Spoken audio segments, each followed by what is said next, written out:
من لا نبي بعده.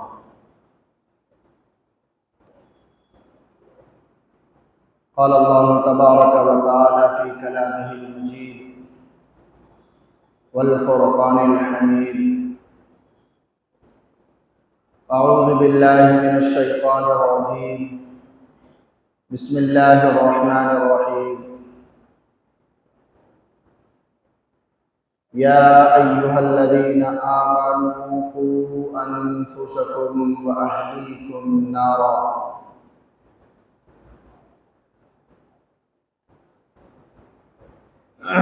صدق اللہ العظیم.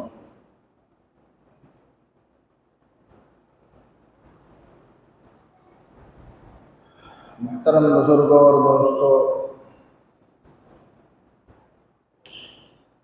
گزشتہ ہفتہ علم کی اہمیت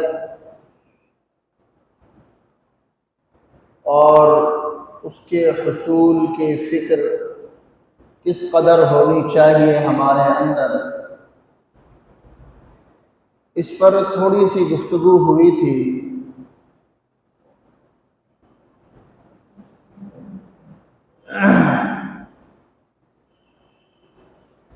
کچھ باتیں تھیں جو رہ گئی تھی، تو انشاءاللہ جو باتیں رہ گئی تھی اس باتوں کو مکمل کرنے کی کوشش کی جائے گی.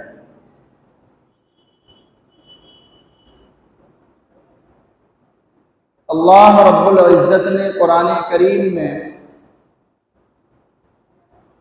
یوں تو جگہ جگہ مومنوں کو خطاب کر کے ان کو تنبیہ کرتے رہے، جگہ جگہ تنبیہ کیا گیا، قدم قدم پر بتایا گیا کہ اگلا قدم کیسا ہونا چاہیے. قرآن ایک ایسی کتاب ہے جو انسان کی پیدائش سے لے کر موت تک جتنے بھی مراحل ہیں ان تمام مراحل میں گائیڈ کرتا رہتا ہے. کوئی ایسی جگہ نہیں، کوئی پہلو نہیں، کوئی ایسا موڑ نہیں جہاں پر قرآن کریم نے ہمیں گائیڈ نہیں کیا ہو اور نہیں کرنا.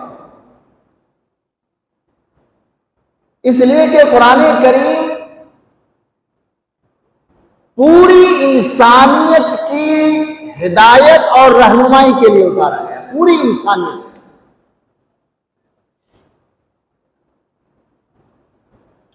اور قیامت تک جو لوگ بھی آئیں گے ان تمام کے لیے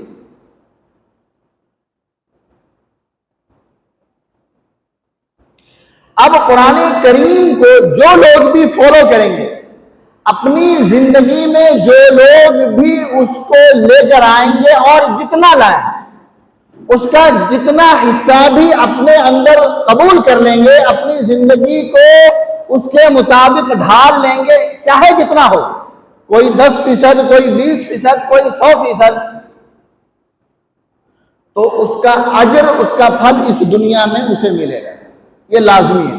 اب اس سے کوئی غرض نہیں ہے کہ وہ شخص کلمہ گو ہے یا نہیں ہے.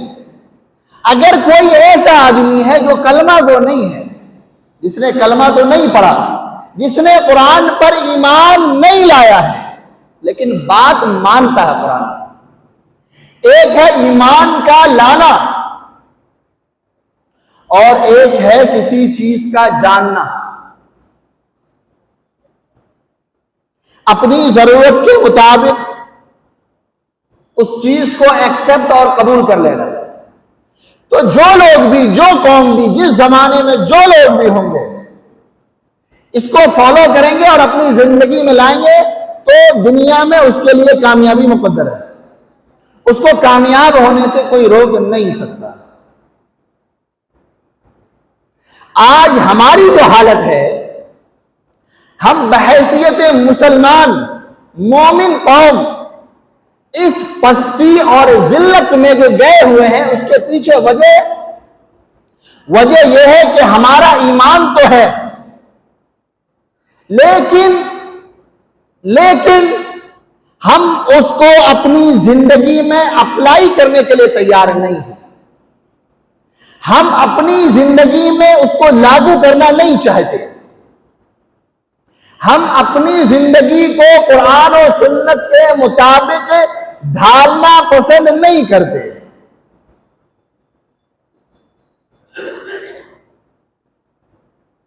قرآن ایک نسخہ کیمیا ہے۔ صحابہ کرام کا معمول اور جو مزاج تھا وہ یہ تھا کہ جب قرآن کریم کی کوئی آیت سیکھتے، سب سے پہلے آج والا نظام تو نہیں تھا کہ کہیں پر مکتب ہو، کہیں مدرسہ ہو، ایک ہی مدرسہ تھا، ایک ہی مکتب تھا، اس وقت ایک ہی یونیورسٹی کھلی تھی جس کا نام تھا صفہ۔ وہ ایک چبوترا تھا صفہ کے نام کا، اس پر وہ صحابی رسول جن کے پاس کچھ نہیں ہوتا تھا کھانے پینے کے لیے، ہے نا، ایسے ہی تھے لوگ، وہ وہاں رہتے تھے، ان کا کام بس یہی تھا کہ حضور صلی اللہ علیہ وسلم کی خدمت میں پڑے رہتے، کوئی حدیث، کوئی قرآن کی آیت کچھ بھی آئی سب سے پہلے وہ سیکھ لیتے۔ کھانے کے لیے حضور کے پاس کچھ آ گیا، ہے نا، تو وہ آپ یہاں بھیجا دیتے، اگر کچھ آ گیا تو ان لوگوں نے کھا لیا، نہیں آیا تو بھوکے پڑے ہیں، نہیں آیا تو بھوکے پڑے ہیں۔ کسی کو اس حالت میں غش آ جاتا، کوئی بے ہوش ہو جاتا، نہ جانے کیا کیا حالت ہوتی، کوئی پابندی سے 3 وقت کا کھانا نہیں آتا تھا،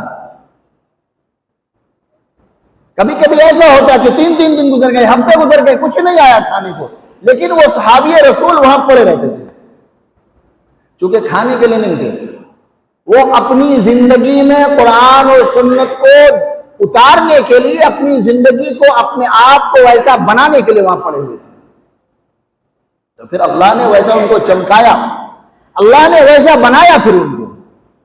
تو صحابہ کرام کا جو معمول تھا، جو مزاج تھا، وہ یہ تھا کہ جب قرآن کریم کی کوئی آیت کریمہ سیکھتے، جب قرآن کی کوئی آیت ان تک پہنچتی تو پہلے اس آیت کو یاد کرتے اور یاد کرنے کے بعد اپنی زندگی میں ان چیزوں کو اپلائی کرتے۔ وہ زندگی میں آنا ہے، جب تک اپنی زندگی میں وہ اپلائی نہیں ہو جاتا، جب تک اس کو ڈھال نہیں لیتے، جب تک خود کو ویسا بنا نہیں لیتے تو پھر آگے نہیں بڑھتے تھے۔ یہ مزاج تھا، یہ معمول تھا، چونکہ ان کو پتا تھا کہ یہ جو قرآن کریم ہے، یہ قرآن کیوں نازل ہوا، اس کے پیچھے مقصد کیا ہے، لاجک کیا ہے۔ مقصد یہ نہیں ہے کہ اسے رٹا مار کر کے صرف یاد کر لیا جائے، مقصد یہ نہیں ہے کہ جب کوئی مرنے لگے تو وہاں پر سورہ یاسین کی تلاوت کی جائے، مقصد یہ نہیں ہے کہ جب کوئی مر جائے تو قرآن پڑھ کر کے اس کے لیے جو ہے دعا اور استغفار کیا جائے۔ قرآن کریم تو نازل اس لیے ہوا کہ ہم اپنی زندگی کو اور ہم اپنے آپ کو ساری دنیا میں بہترین قوم بنا لیں، اپنے آپ کو اس پر عمل کر کے، اس پر چل کر کے ہم خود کو بہتر نہیں بہترین ہم بنا لیں۔ اور یہ ہوا۔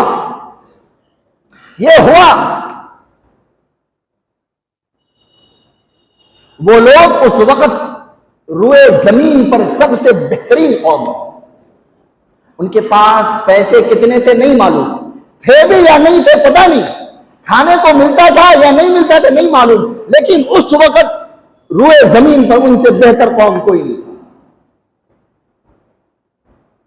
بھلے خالی جیب ہو،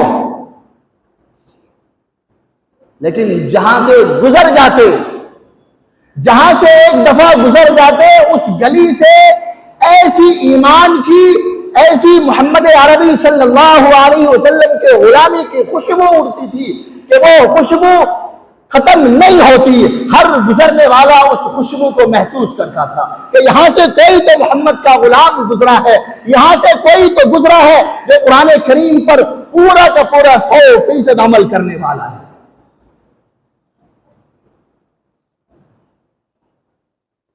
قرآن کریم اسی چیز کو کہتا ہے یہ چیز، یہ اپنے اندر اپلائی کرنا، یہ ساری چیزیں اپنے آپ کو ایسا بنانا، اسی کا نام علم ہے۔ علم اسی کا نام ہے۔ انسان میں اور جانوروں میں جو امتیاز ہے، جو فرق ہے، وہ انہی چیزوں کا تو ہے۔ ورنہ جینا تو اسے بھی آتا ہے، کھانا کیسے ہے، رزق کیسے حاصل ہوگا، پیٹ کیسے بھرا جائے گا، انہیں بھی پتا ہے۔ کیا خیال ہے؟ جانوروں کو نہیں معلوم ہے کیسے پیٹ بھرا جائے گا؟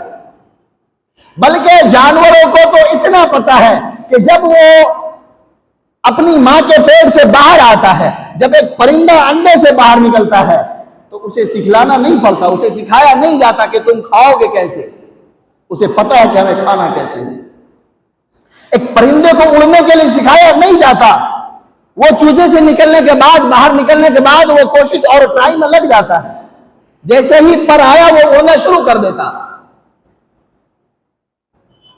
وہ ساری یہ جتنی بھی اللہ کی جو مخلوق ہے، ان سب کو اللہ ایسے بھیجتا کہ ساری چیزیں ان کو پتا ہے۔ لیکن ان کے برعکس انسان کو، جب انسان پیدا ہوتا تو ان کو کھلایا جاتا، کھانے کا طریقہ بتایا جاتا، ان کو چلنا کیسے ہے، ان کو کھڑے کیسے ہونا، یہ ساری چیزیں سکھائی جاتی، ان پر محنتیں ہوتی ہیں اور ایک ایک چیز سکھائی جاتی ہے۔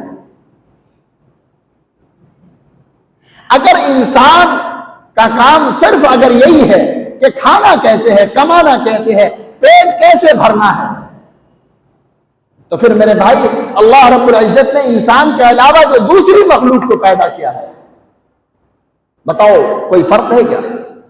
یہ ساری کوالٹی ہم سے بدر جائے عتم موجود ہے، بہتر ان کو پتا ہے۔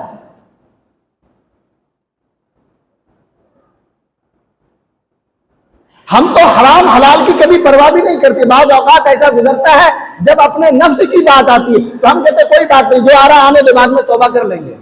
ہمارا تو یہ بھی مزاج ہے۔ لیکن آپ دیکھیں وہ جانور، وہ پرندے، وہ جانور، اللہ نے ان پر جن چیزوں کو حرام کرتے وہ وہاں نہیں جاتے، منہ ہی نہیں لگاتے ان کو۔ جو چیزیں ان کے لیے حلال ہے وہ اسی کو کھاتے ہیں۔ تو اگر مقصد زندگی، اگر کام یہی ہے کہ پیٹ بھرنا ہے، گزارا کرنا ہے، تو ہم سے بہتر ہے وہ۔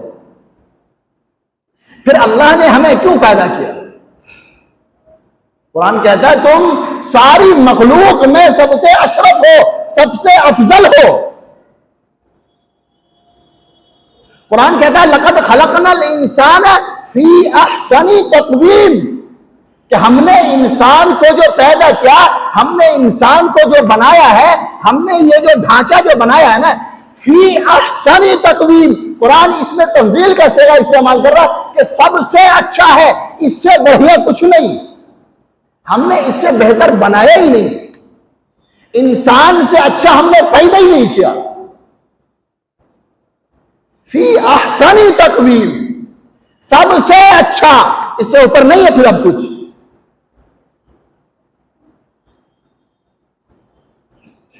تو پھر وہ کون سی چیز ہے، وہ کیا وجہ ہے کہ اللہ نے سب سے بہترین ہمیں بنایا، سب سے بہترین سانچے میں ڈھالا، ہمیں اشرف المخلوقات بنایا، تمام مخلوق میں سب سے اشرف، سب سے بہتر؟ وہ کیا چیز ہے؟